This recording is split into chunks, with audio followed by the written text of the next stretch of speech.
Diana Donlon, as I read the project that you're involved in, I think to myself, you might have the greatest challenge of all of us sitting here. I know that at the Center for Food Safety's Cool Foods campaign, one of the charges that you have been given is to do a lot of consumer education around soil. And I am imagining that at first blush, soil is not a compelling character. Tell us how you are going about this.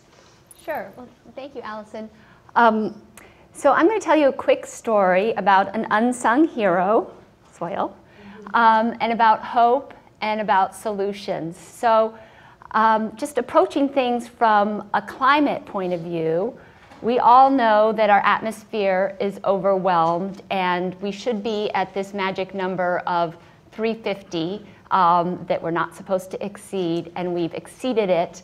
We're at 400 parts per million of atmospheric CO2, and that's overwhelming our atmosphere's ability to absorb this CO2, and so that is dissolving into our oceans, and our poor oceans can't take the acidity, so they are, marine life is harmed in that process. But then there is a third large sink for our carbon, and that is the soil. And most people are actually quite surprised to learn that carbon in the soil is a good thing. And it's not only a good thing, it is a vital thing, and it has ancillary benefits. But we ignore our soil, so this poor unsung hero gives us this opportunity to solve, using Wendell Berry's words again, to solve for pattern. And by improving our soil health, which we know how to do, is low cost, has universal application, can be done anywhere at any scale. You can be a home gardener, or you could be rebuilding soil health on the side of a highway or in a village in West Africa.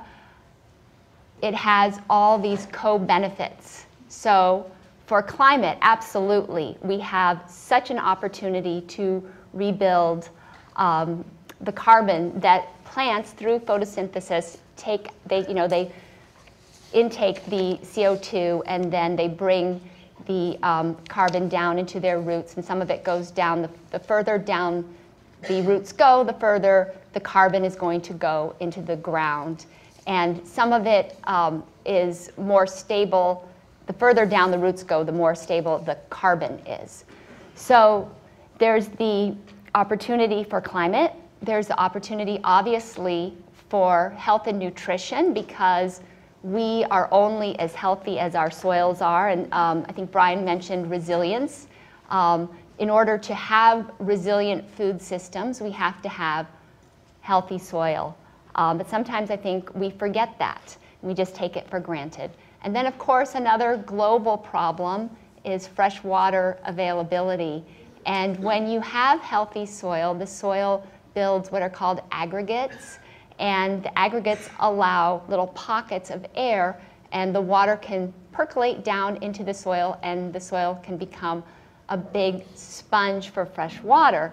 In fact, increasing topsoil by just 1% in the top 6 inches, increasing the carbon content of topsoil by 1% will hold 27,000 gallons of fresh water on an acre. So that's a lot of water that healthy soil can hold. We've heard some people say that when we have this volatile weather now, we have this oscillation between drought and then we have floods. And one of the reasons we have floods is because the soil is in such poor health that it doesn't percolate down into the soil and recharge those aquifers the way it should. So there's just all these multiple problems that can be addressed by focusing on soil health. And 2015 has been designated as the Year of Soil by the United Nations. So we do have this wonderful global opportunity to focus on soil health and solve hunger problems, water problems, climate problems.